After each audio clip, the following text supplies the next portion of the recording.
Film की शुरुआत होती है अमेज़न जंगल के बीचों बीच, जहां एक बड़ी मल्टीनेशनल कंपनी उस जंगल को साफ कर रही है। पेड़ काटे जा रहे हैं और वहां रहने वाली पुरानी जनजातियों के घर उजड़े जा रहे हैं। पेड़ों की चीख और जंगल की खामोशी में छुपा हुआ गुस्सा हर तरफ महसूस होता है। इसी बीच कहानी में आती है हमारी मुख्य किरदार जस्टिन, एक कॉलेज स्टूडेंट, सीधी सादी लेकिन ज़मीर से मजबूत। उसका दोस्त एलेजांद्रो, जो बाहर से क्रांतिकारी और आदर्शवादी दिखता है, लेकिन अंदर कहीं कुछ और ही खेल चल रहा होता है। एक दिन जस्टिन को एलेजांद्रो का एक दोस्त एक पर्चा पकड़ाता है। आज शाम को मीटिंग है, जंगल को बचाने की मुहिम को लेकर।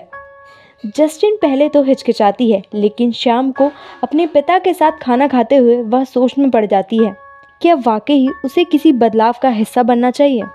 शाम को वो उस मीटिंग में पहुंचती है जहां एलेजांद्रो अपने जुनून के साथ सबको समझा रहा होता है कि अमेज़न के जंगलों को एक तेल कंपनी सिर्फ अपने फायदे के लिए तबाह कर रही है। इन जनजातियों के पास घर भी नहीं बचेंगे अगर हमने कुछ नहीं किया, वह कहता है। जस्टिन मजाक में कहती है, तो क्या इनका घर बचाने के लिए हम लोग जंगल में भूखे मरेंगे?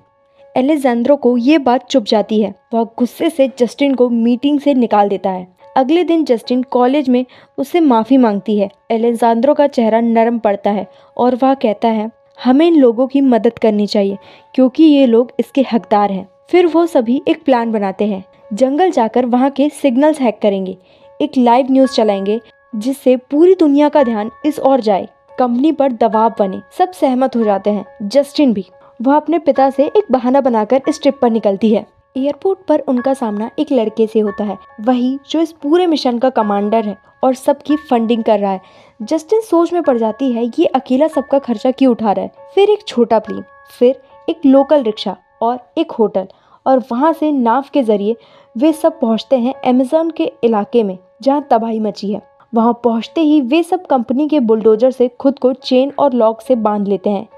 सब मास्क पहने हुए हैं ताकि पहचान छुपी रहे, लेकिन जस्टिन का लॉक ठीक से काम नहीं कर रहा होता है। अचानक सिक्योरिटी फोर्स वहां पहुंचती है और तभी एलेजांद्रो लाइव वीडियो शुरू करता है। बुलडोजर के आगे बंधे ये लोग चिल्ला रहे हैं। सुरक्षा गार्ड उन्हें हटाने की कोशिश करते हैं, लेकिन सभी जंजीरों में बंधे हुए हैं।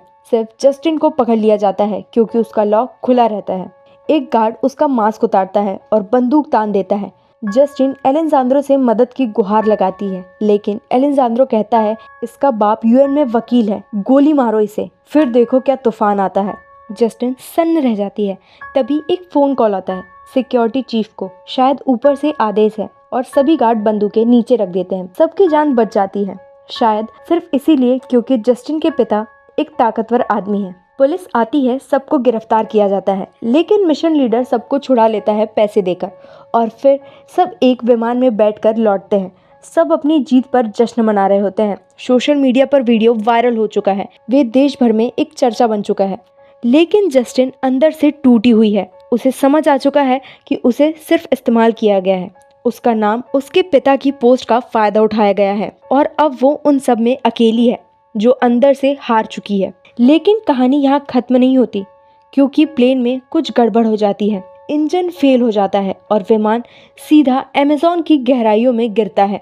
अमेज़न की गहराइयों में गिरते ही हर ओर चीखें, टूटती हड्डियां और धुएं की गंध फैल जाती है। प्लेन का मलबा पेड़ों पर अटका है और नीचे मौत इंतजार कर रही है। कुछ ही सेकंड में कई जिंदगियां खत्म हो जाती है। जो बचते हैं वो खुद को टूटी हड्डियों में उलझी सांसों के साथ जिंदा पाते हैं। गिने चुने दोस्त बचे हैं। एक उनमें से मदद के लिए जीपीएस फोन ढूंढने निकलता है, लेकिन तभी झाड़ियों के पीछे से एक अजीब सी आवाज आती है। सबको लगता है कि शायद कोई गांव वाला है जो उनकी मदद करेगा, लेकिन इसके पहले कि कोई समझ पाए, एक लड़की के गले में तीर आकर लगता है, सीधा उसकी सांसें बंद। भागते हुए एलेजांद्रो उसे बचाने की कोशिश करता है, लेकिन उसके माथे पर अगला तीर लगता है। मौत तुरंत। अब जो सामने आता है वो है असली डर। लाल रंग में रंगे हुए जंगली लोग, चीखते हुए, हरकतों में जानवरों से भी ज्यादा हिंसक। एक एक करके सबको बेहोश किया जाता है, बांधकर एक नाव में डाला जाता है और ले जाया जाता है गहराइयों में छुपे एक गांव की ओर। वहां पहुंचते ही सबको पिंजरे में डाल दिया जाता है। चारों तरफ लटके इंसान, कंकाल, सूखी खोपड़ियां और हर ओर मौत का भय। सब समझ जाते हैं ये लोग आदिवासी नहीं, निर्भक्षी हैं। और तभी शुरू होती है असली हैवानियत। एक दोस्त को सबसे अलग ले जाया जाता है, उसके शरीर पर पीला रंग पोता जाता है और एक बूढ़ी औरत जो शायद इस नरभक्षी समुदाय की मुखिया है, उसके सामने आकर उसकी आंखें निकाल लेती है जीते जी। उसके बाद जुबान काटी जाती है, फिर हाथ और पैर, और अंत में उसका सिर धड़ से अलग किया जाता है, उसका खून पिया जाता है और मांस काट काट कर पकाया जाता है। बाकी सब पिंजरे में बैठे ये सब देख रहे हैं, अपने दोस्त को खाते हुए। ये वो पल है जब डर, घिन और गुस्सा, बेबस सब एक साथ शरीर में दौड़ता है। जस्टिन की आंखों से आंसू नहीं रुकते, लेकिन तब उसका यकीन टूट चुका है। इंसान सबसे बड़ा दरिंदा है। रात होती है, सबके बीच बहस शुरू होती है। एलेजांद्रो सच्चाई उगलता है, ये सब किसी कंपनी को रोकने के लिए नहीं था, ये तो सिर्फ पब्लिसिटी स्टंट था ताकि उसका नाम हो जाए। जस्टिन को सिर्फ इसलिए लाया गया क्योंकि उसके पिता यूएन में वकील है। उसकी मौजूदगी एक ढाल थी। सभी उसे घूरते हैं, गुस्से से, नफरत से, पर अब कुछ नहीं किया जा सकता। अगली सुबह जस्टिन को फिर से पिंजरे से निकाला जाता है। उसकी जांच होती है कि क्या वो कुंवारी है या नहीं। बाकियों को लौटा दिया जाता है। एक दोस्त भागने की कोशिश करता है, एक चाल चलकर पहरेदार को भटकाता है और खुद नाव में छुप जाता है, लेकिन ये सब ज्यादा देर नहीं टिकता।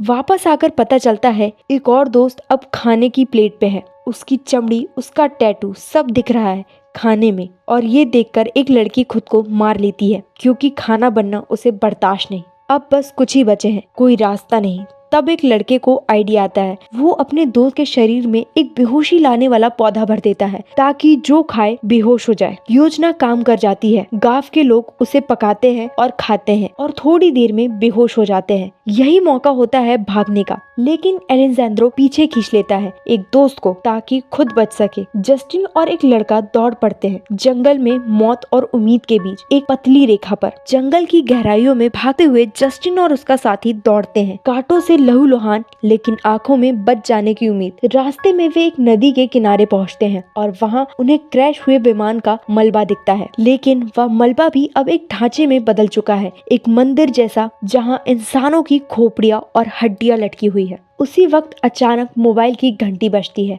वो फोन जो पहले कहीं गिर गया था। जस्टिन उसे उठाती है, लेकिन तभी फिर से नरभक्षी आ धमकते हैं। वो दोनों को बेहोश करके वापस अपने गांव ले जाते हैं। होश में आने पर जस्टिन देखती है कि उसे एक अनोखे समारोह के लिए तैयार किया जा रहा है। शरीर पर सफेद रंग, बालों में फूल और गर्दन में कुछ अजीब सी माला। उसका दोस्त पास ही पेड़ से बंधा हुआ है, चीखता तड़पता। मुखिया स्त्री आती है और उसके शरीर पर कोई लेप लगाती है। फिर शुरू होती है चींटी सजा। सैकड़ों लाल चींटियां उस लड़के के शरीर पर छोड़ दी जाती है और उसकी चीखें जंगल में गूंज उठती है। जस्टिन की आंखें नम है, लेकिन उसके अंदर डर से ज्यादा अब गुस्सा है। उसी वक्त एक बड़ा धमाका होता है। पास ही दूसरी कंपनी के बुलडोजर पहुंच चुके होते हैं। सारा गांव उन्हें रोकने के लिए दौड़ पड़ता है। ये जस्टिन का मौका है। वह खुद को आजाद करती है और अपने दोस्त के पास पहुंचती है। उसका शरीर आधा खाया जा चुका है। दर्द से भरा हुआ चेहरा अब बस मौत की दुआ मांग रहा है। मुझे मार दो जस्टिन, प्लीज, मुझे आजादी चाहिए, वह कहता है। जस्टिन की आंखों से आंसू बहते हैं, लेकिन वह उसे नहीं मारती। तभी वही मासूम सा लड़का जो पहले भी उसकी मदद कर रहा था, आकर अपने दोस्त को हाथों से मौत देता है। शायद वही आखिरी दया है उस नर्क में। अब जस्टिन अकेली है, दौड़ती है, घबराती है, लेकिन उसकी आंखों में अब सिर्फ एक लक्ष्य है, बाहर निकलना। रास्ते में उसे एलेजांद्रो दिखता है, जो अब भी पिंजरे में बंद है। प्लीज मुझे छुड़ा लो, वह गिड़गिड़ाता है। जस्टिन एक पल उसे देखती है, फिर मुंह फेर के आगे बढ़ जाती है। पीछे से एक नरभक्षी बच्ची और उसका पिता उसका पीछा करते हैं, लेकिन वही छोटा बच्चा रास्ता दिखाता है जस्टिन को, जो पहले भी उसकी मदद कर चुका था। सामने एक जंगली जानवर होता है, शायद तेंदुआ, जो नरभक्षियों को देखकर घुर्राता है। वो लोग पीछे हट जाते हैं। जस्टिन को कोई नुकसान नहीं होता और वह आगे बढ़ती है। अंततः उसे सिक्योरिटी फोर्स मिलती है, जो जंगल में नरभक्षियों को गोलियां मार रही होती है। जस्टिन रोती है, चिल्लाती है और फोन दिखाकर इशारा करती है कि वह एक सर्वाइवर है। उसे हेलीकॉप्टर में बैठाया जाता है। अधिकारी उससे पूछते हैं, क्या कोई और बचा है? जस्टिन की आंखों में आंसू, लेकिन चेहरा कठोर। नहीं, कोई नहीं बचा। हेलीकॉप्टर उड़ जाता है, जंगल पीछे छूट जाता है, लेकिन उसके जख्म वो शायद जिंदगी भर नहीं भरेंगे। बाद में जस्टिन सरकार को बयान देती है कि जंगल की जनजातियां शांति प्रिय थी, उन्होंने उसकी मदद की। एक झूठ, लेकिन वो झूठ जो शायद खून बहने से बचा ले। और फिल्म खत्म होती है ठंडी सच्चाई के साथ। कभी कभी बचे रहना ही एक सजा होती है।